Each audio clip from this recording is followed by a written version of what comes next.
Alright, the end is upon us, because this week I'm finishing the first season of Telltale's The Walking Dead, with episode 5, No Time Left. Originally released November 20th, 2012 for the PS3, and November 21st for the Xbox and PC, the episode picks up directly from the end of episode 4, with an infected Lee looking for Clem who has been taken.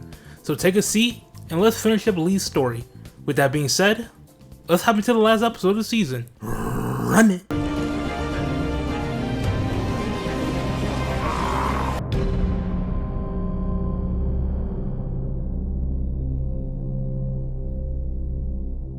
The episode picks up directly after the end of episode 4. Link in the description. Also, right here. The stranger has made their move, informing the group that it isn't Vernon and that Clem is safe. But you know who isn't safe? The group, since walkers are now flooding in through the city. And Ninja Turtles aren't the only things they need to look out for, since more importantly, the zombies, the walkers, they're flooding through the sewers as well. The rescue team is forced to guard the door while Lee looks for another exit, which he does manage to find. Unfortunately, he finds himself blacking out before opening the door, and also giving us the coldest title card of the entire season.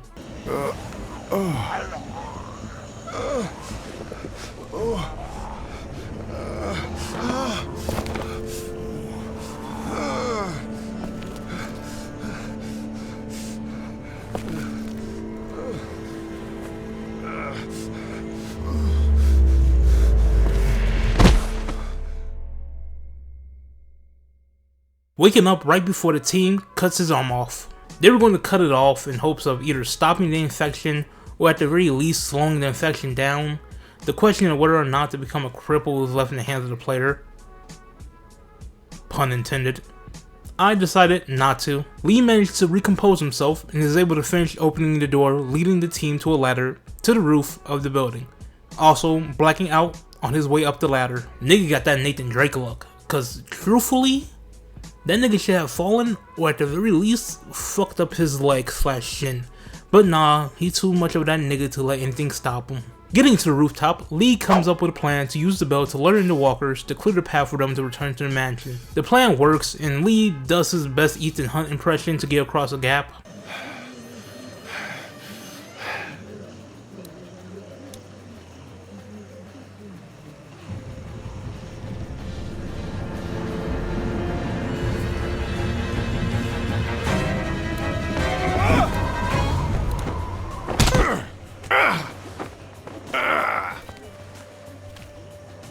Regrouping, they head out. Yeah, man, I think I'm making a YouTube channel where I discuss why women purpose on Earth and serve men, and how black women are the lesser women of the planet, and also, if it ain't snowing, I'm not going. Finally returning, the group comes to find out that the boat has been taken by the Make-A-Wish crew. I don't give a fuck if their Make-A-Wish was a fucking boat ride! When I find them, I'm gonna rip their throats out! I guess they ain't wishing for a boat no more. Kenny obviously is pissed. And it's doubled since in my playthrough I took Kenny leaving Ben to watch the boat, so of course Kenny gets all in the nigga's ass. No diddy. What? But Ben isn't playing all of that and decides to become Mr. Beast because he lets Kenny have it. Not just you. Chill. Bandits, hey, chill. Here's some pills. Vernon, chill. Here's our fucking boat. This isn't my fault. I can't point to one thing that's happened that isn't somehow your fault. Lee should have left you in Crawford. Fuck you, Kenny! Whoa, Ben! No, let him. I am so sorry about Katja and Duck. I am! And I know I fucked up. But stop pushing me around and stop wishing I was dead! No! You know how they die. You said goodbye. I never got to see my family, my parents, my little sister. Do you get that?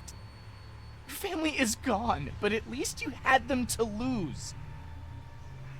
I never made it home. They could be alive, or dead, or walkers, or worse, and I don't know! So give me a fucking break! Wait, hold on.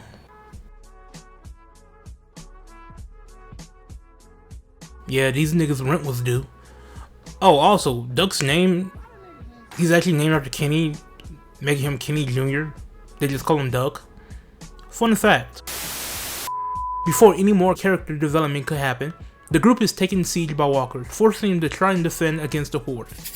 It doesn't go too well, and the group is forced into the attic, where Lee passes out yet again. But surprise, surprise, Clem manages to get into contact with Lee, letting him figure out that she's at the hotel that her parents were last staying at. They get into an argument about what to do with Clementine if Lee doesn't make it.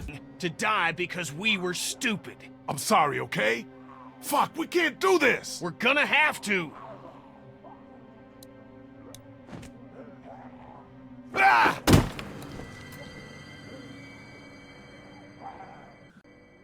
You ruined that dude's face. Shut up, sweetie. Look.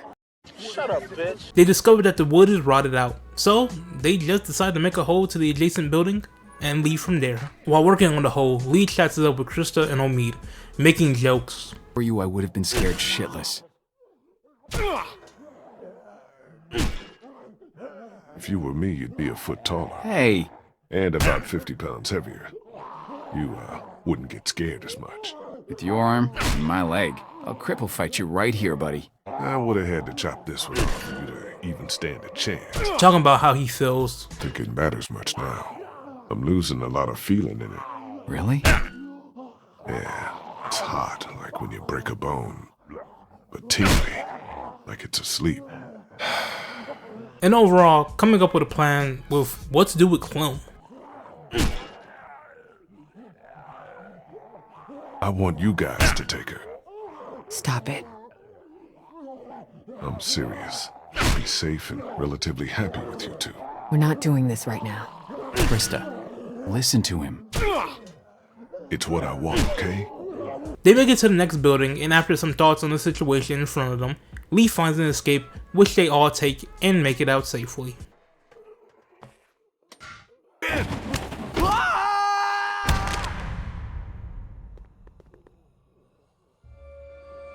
Mostly all make it out safely, and getting closer doesn't matter that much since Ben got pierced through shit, nigga, basically through everything important with living. Kenny, being the Grinch he is, has his hurt grown 3 times and sends Lee on while trying to save Ben. Kenny! Or at least to make sure he doesn't have a sucky death. With this, Lee is forced to leave Kenny to whatever fate he has, now pushing forward with only Krista and Omid. Nearing the hotel, the trio is broken up once the sign they was using as a walkway breaks. Side note, Krista is pregnant. Lee brings it up while they debate who should cross first. It kind of felt like a throwaway line, since I don't know when they talked about it. Since they can't find a way across, Lee tells them he would meet up with them at the train tracks after he gets Clem, and they agree. Knowing that his time is coming to an end, Lee just says, you know what, fuck it, and proceeds to fight his way through the horde on the street, aka being that nigga yet again. Arriving at the hotel, Lee is met with a familiar car, and upon entering, is held up by the stranger and is forced to sit and have a discussion. Long story short, remember back at the end of episode 2? When the group finds a car with supplies and steals them? Yeah, that was his family shit. Turns out that the stranger had taken his young son to go hunting and lost him.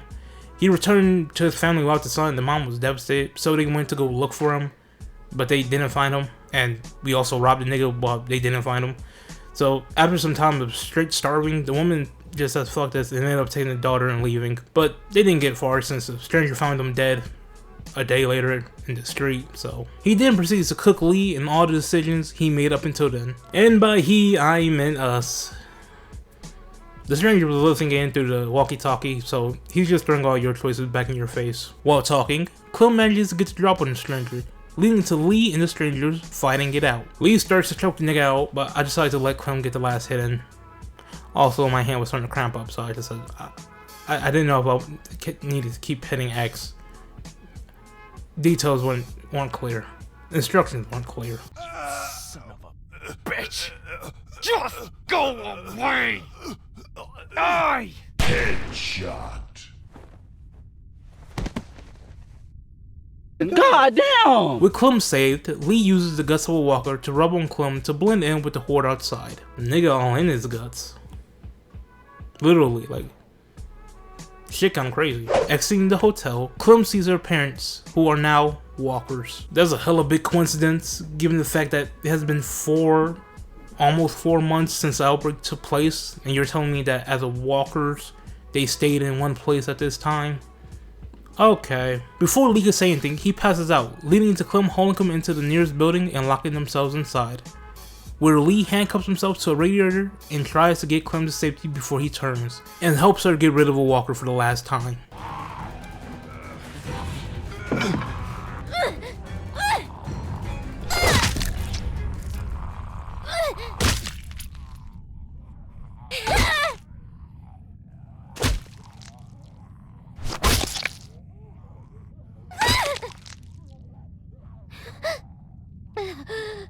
Damn, she almost went full God of War 3. She was hitting him like...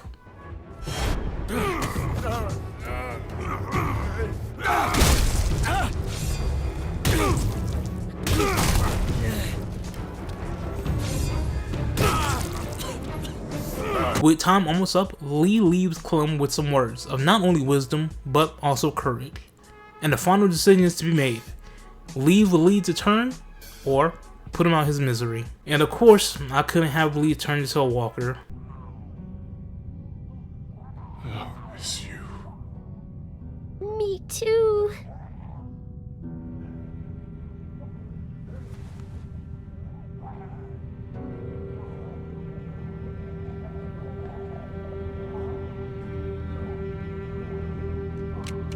Don't let me leave, Murph. Don't let me leave, Murph.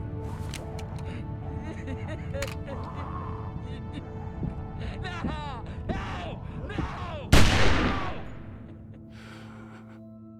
Hey, I'm gonna keep it a bean. The first time I saw this scene, shit almost made me fucking cry. Man, play the music. I really miss my nigga. I really miss my nigga. I really miss my nigga. I miss my nigga. I miss my nigga. I miss my nigga. I miss my nigga. I miss my nigga. After a fire credit song. Ooh, bitch hitting the howl. Clem is shown waiting and meeting up with Krista and Omid, nervous about the future. And with that, season 1 of Telltale's Walking Dead comes, finally, to an end. Okay, Telltale's Walking Dead season 1 is in the books, and with that being said, nigga, this game was superb. I see why Telltale Studios was touted in such high regard. These niggas knew how to write a story. The tale of Lee and Clem was so engaging and made us give a damn about the characters, which made it that much sadder at the end of the story. Hell, it was so good, it won Game of the Year in 2012 at the Video Game Awards, winning against games such as Mass Effect 3, Journey, Fire Emblem Awakening, Dishonored, Borderlands 2, Far Cry 3, Assassin's Creed 3, Call of Duty Black Ops 2, and more. And on top of that, they gave us one of, if not the best black character of a video game in the past 15 years.